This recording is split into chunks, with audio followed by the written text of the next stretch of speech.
Hi, my name is Sierra. I'm a first year medical student, and I'm recording this video because some of my friends have asked how I organize my notes, why, and also how to build it on Notion. I watched a lot of videos like this before I started school to decide how I wanted to use Notion, so I'll kind of be walking you through how to build it today. So if you wanted to use it, you can. And the reason I use this is because it's really easy to keep all of my notes in the same place and not have to go scrounging through my documents on my computer to find what I need.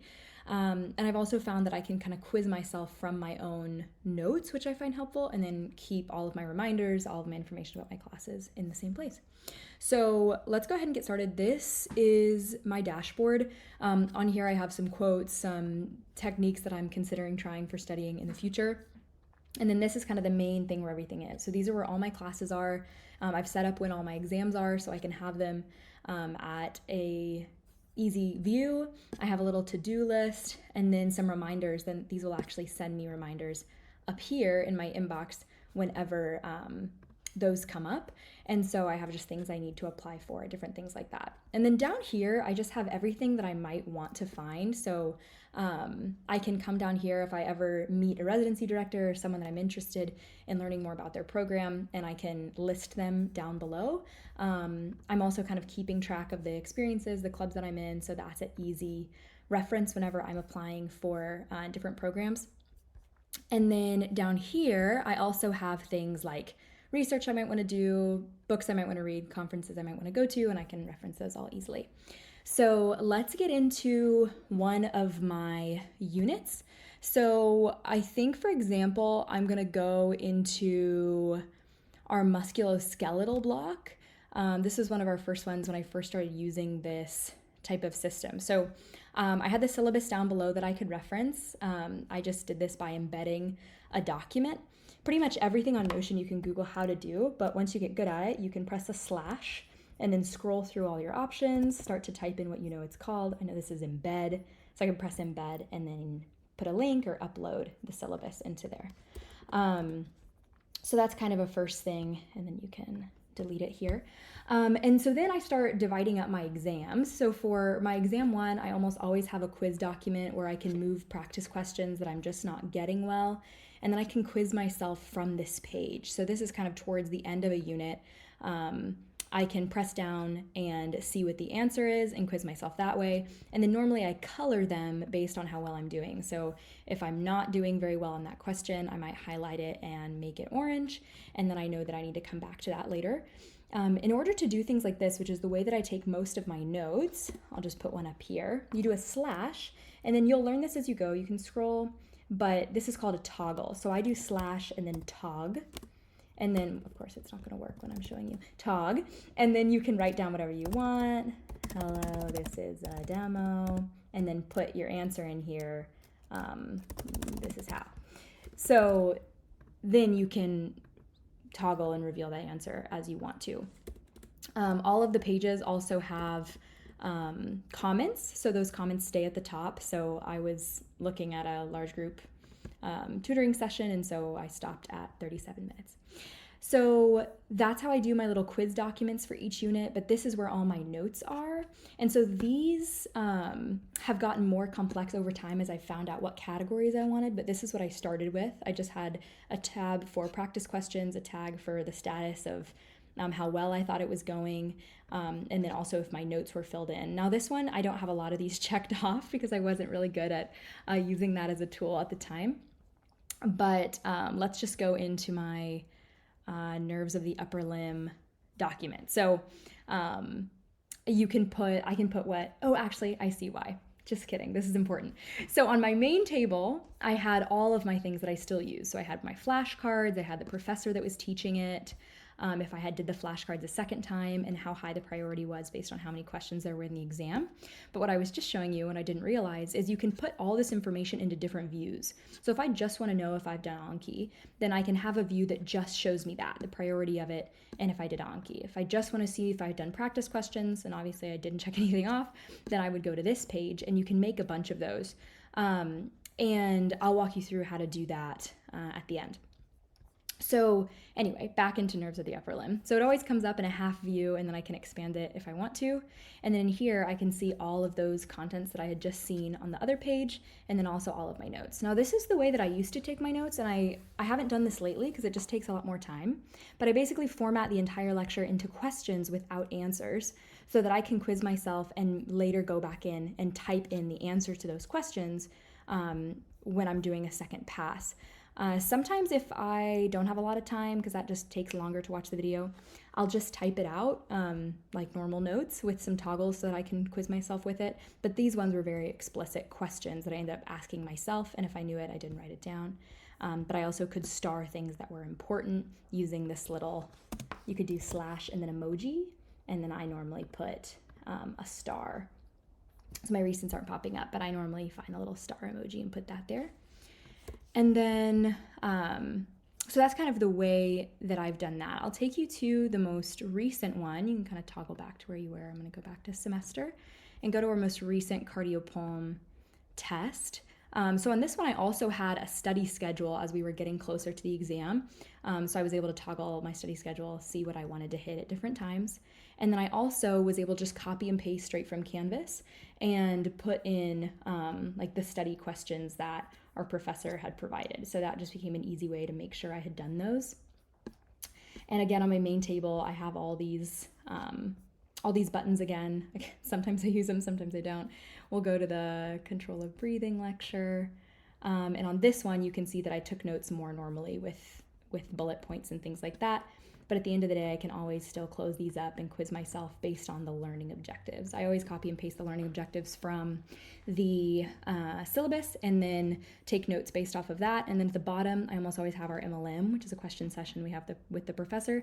And then I have the practice questions that I did so that I can mark any down that I wasn't understanding, all within where I took my notes.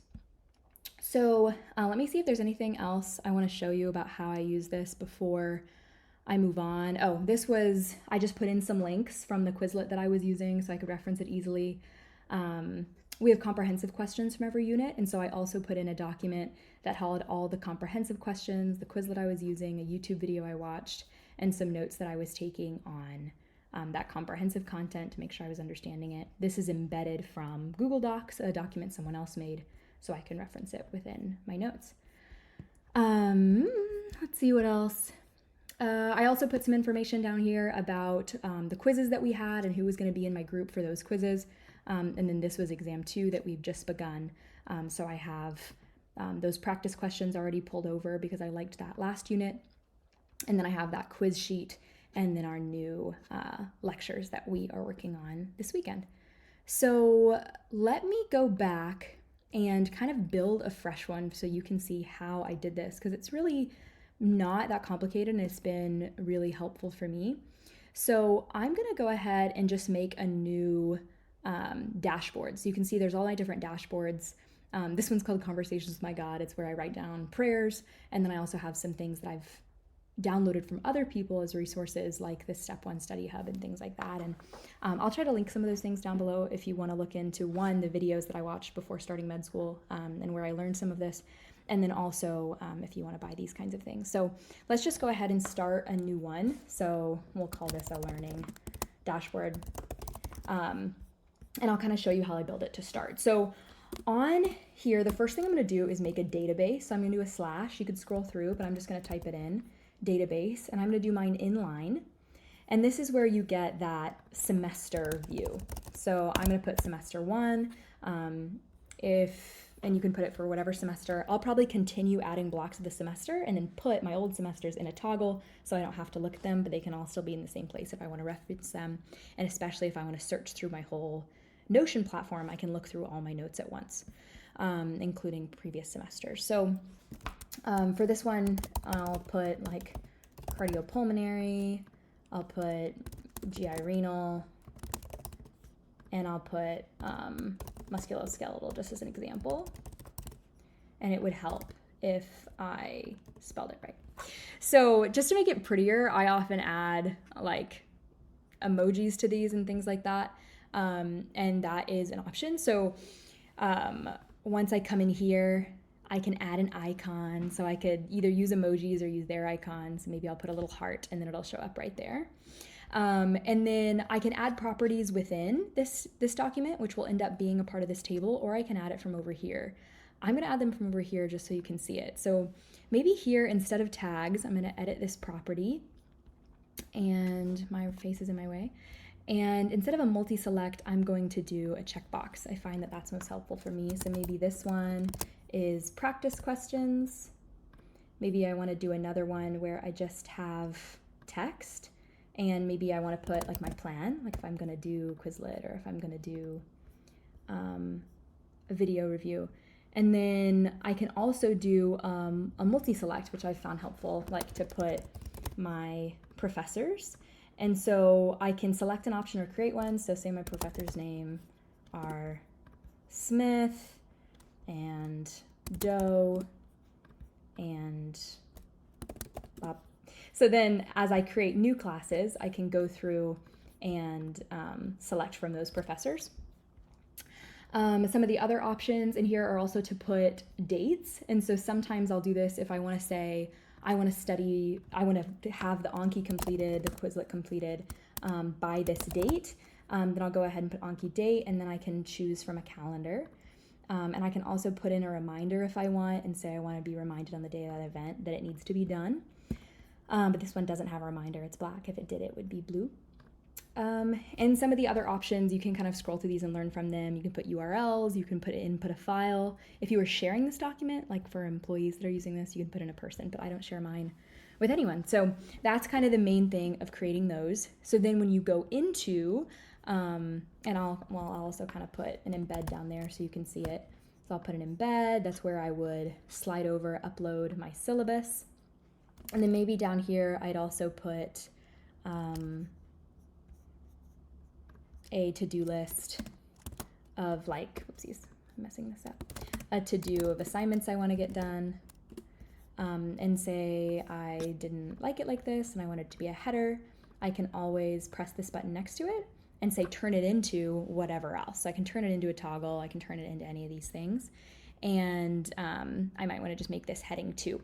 And then as you learn what all the options are, you can also just do H1 or H2 or whatever you want, whichever size. Something else I want to show you within the notes itself. So if I can also adjust these here, once I finish practice questions, I can go back to, this time in the lecture and review some information there. That'll stay at the top. What is the heart? Of course, I'm going to call. And then I can put in that answer, muscle, and keep my notes organized that way so I can quiz myself as I come back through. And then sometimes if I'm watching the video and I get a question, I pull in a call out, or this example is if I find something really important, but I can change this emoji to a question mark. And then as I'm going through my notes, that'll be really clear. So then I can keep taking my notes, but when I go back and I'm with the professor, I can see what I asked. Something else, trying to think of other things that I do in here. Easy to make tables if I'm making a table of something in the lecture. You can also make toggle headings. So sometimes I do a really large heading that I want there to be information underneath. And then you can kind of nestle these as far as you want. So I could do another question here. This is what I just learned about. How do the autonomics affect the AV node? So if I wanted to do this, then I can nestle this as far as I need to go, and it will just keep letting you do that. And then I can close all these off. I can also press, what I'm doing is Command Option Toggle, so that either opens or closes all my toggles. And that's helpful for when I'm ready to review. So I'm trying to think, anything else that you might want to see? Sometimes I do a divider too if the content's really different, so I can kind of see a clear delineation of what's coming next. And then you could also nestle a page within a page. So if you're like, I'm really not understanding this, I'm going to go ahead and put a document in here about a specific topic. You could do that and make your own document. And maybe I'll just say do Quizlet, and then I could always go get a link from Quizlet and put it in there if I wanted to. And that is pretty general. So I'll come back to my learning dashboard. Sometimes I make it pretty, I add a cover. You can do it just a color, do any of those, or you can upload any of your own images that you want. So all of mine have an image that's related to the course because it motivates me to study. And then down there where you saw all of my stuff, if you want to do a table of contents like I had, so if I had, you know, sorry, it has an AI system, but I don't really know how to use it yet. So down here I have my residencies, and I have conferences, and I have research, and I have blah, blah, blah. Then I can come to the top of my document and do a table of contents, and it will outline my headers. So I forgot to do that. Whoopsies. Let's make these all headers for your benefit. Turn into, heading to. So now all of those headers will be linked, so it will throw me down to that part of the document that I want to see. And I can also add an icon up here. I can add a comment up here, anything like that. So let's go back to mine, see if there's anything that I missed that people have asked me about. These little things, these are just the call outs, and then I just moved them to where I wanted them. So I could do another call out, and then I can put that wherever I want. There. So I can put it under second pass and say, like, consider doing this for your second pass. So that's really easy. And then, let's see, anything else you need to know? Let's go to nervous system. And I do more complex things depending on how much time I have in a unit. So now I kind of got good at marking my second passes, got good at marking my status and how I thought things were going, what the professor was, and my plan. I want to show you how to make these different views. So let's go back to that learning dashboard we made. Let's put an icon so it's cuter. We'll do medicine bottle. So if I were to make another view, I'm just going to press this plus up here. I'm going to make the view still a table. I like those best. And then I'm going to come over here, and my face is in my way. And I'm going to make certain things visual. So the properties I'm going to show, I'm only going to show maybe the professor and my plan. So now I can rename this and call it plan. And so now I can look at everything, or I can toggle to that and just see who's teaching it and what my plan is for that unit. And I found that really, really helpful. There's also some situations where I've made just a list of the courses, especially for my osteopathic manipulation course. I'll show you kind of, because that one's not organized quite the same way as all my others. So this is medical practice, my cute little image of these providers. So down here I have the table, but then I also have I called this DSA because I just wanted to isolate the DSAs. And this is my course content for OMM. Then I slide down, and now I'm seeing all my course sections for OMM and for PE. And I made this database into a calendar so I can actually see what days I'm having these on. But if I just want to see them all at a quick view, I can see them like this and what day they're going to be on. So I've found this really helpful for this class that's organized a little differently, and then just to organize some information that I need to know for the rest of the semester, as well as some assignments that I need to complete by certain dates. And then I uploaded my syllabus as well for this course. So I think that's everything you would need to get started. It's really fairly simple. This video was a little over 15 minutes, and I was able to show you everything that I do. And then you'll just get used to changing colors. So I made this block, I made it yellow to make it clear, but this is what it would normally look like, and that's what we saw before. But you can make it whatever you'd like. Sorry, trying to go too quick. And just make a background for it. So this is the idea. I don't think there's anything else I would need to show you, but I'll try to link those other videos down below to make it clearer. Bullet points, you can just do a normal bullet point, it'll make it. It kind of formats everything for you, which is why I've really liked the program. So if you're at my school and you have a question about this video, then you can come talk to me. Otherwise, thank you for watching, and I hope this was helpful.